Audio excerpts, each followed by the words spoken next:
Um, I've spoken about Dad a lot, but today this is the hardest message I'll have to give about my dad. Because how do you give a tribute to the most important person to you in 2 minutes? How do you summarize such a great man in a short span of time? How do you convey such great love to people without breaking down? How do you convey all his teachings in my life in a few minutes? I pray God gives me the grace to be able to do it. I'd like to thank everyone for being here. Auntie, Mom, thank you for putting this together for Dad.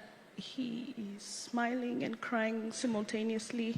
Dad was very big on emotions. It is such an honor. To the first and second lady who've been here for us, thank you so much for honoring Dad as Bishop Allan Kiuna, as a person and not as a figure. We appreciate that as a family.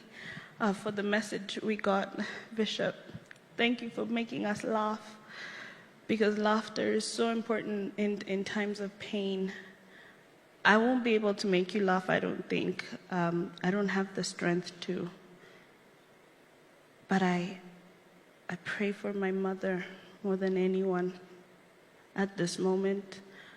We're hurting as his kids, but we grew up seeing the love. You saw it later.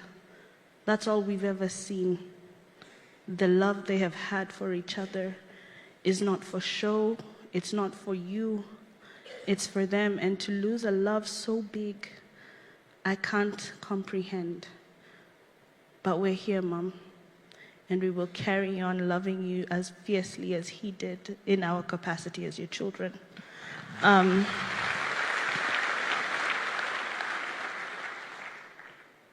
A while ago, I was sitting in the kitchen with Pastor Andrew, and he asked me, how do you, as his biological children, deal with so many people calling your parents Mom and Dad? And as we stand here, I know a lot of you are grieving for them in that same way, but I told him very easily, it was never hard to share him, because Dad never ever made us feel like second class. Despite his love for everyone else, it was very clear who we were as his kids. Dad would stop any meeting with anybody at the drop of a hat if we needed him. Without question, Dad was my dad.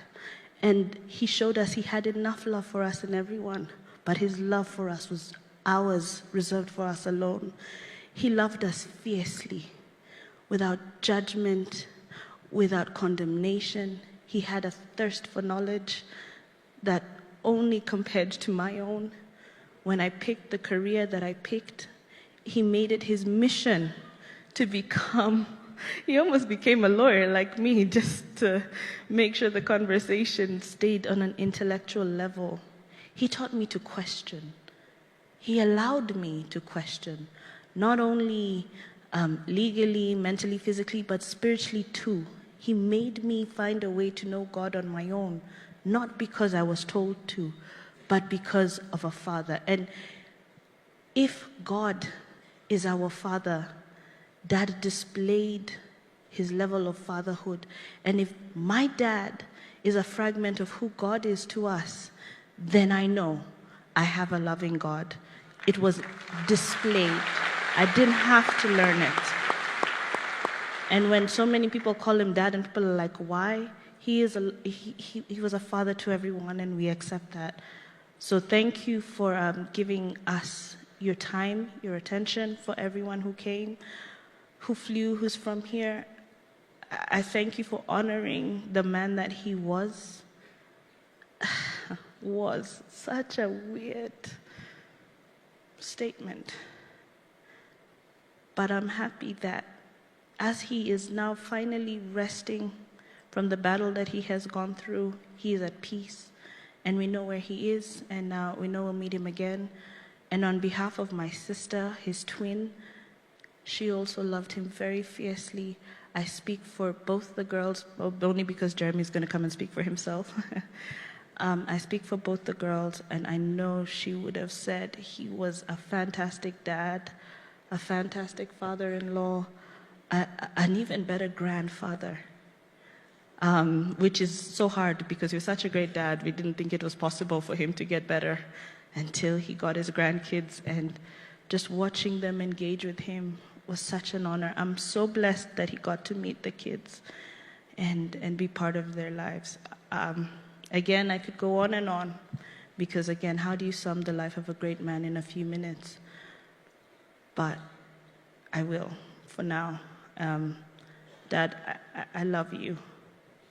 I wish you didn't go, but I know you had to. Thank you. Thank you. Let's appreciate Robert and Vanessa Kovac.